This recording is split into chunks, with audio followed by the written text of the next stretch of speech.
بسم الله الرحمن الرحيم. لا أقسم بهذا البلد وأنت حل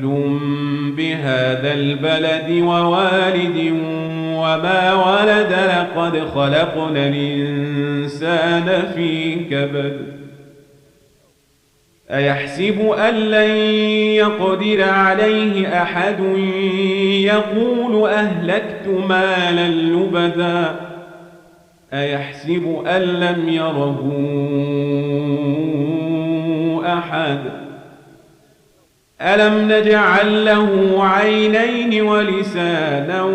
وشفتين وهديناه النجدين فلاقتحم العقبة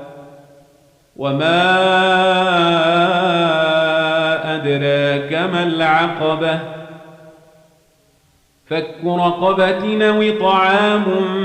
في يوم ذي مسغبة يتيما ذا مقربة أو مسكينا ذا متربة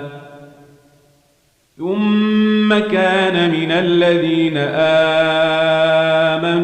وتواصوا بالصبر وتواصوا بالمرحمة أولئك أصحاب الميمنة والذين كفروا بآياتنا هم أصحاب المشأمة عليهم نار موصدة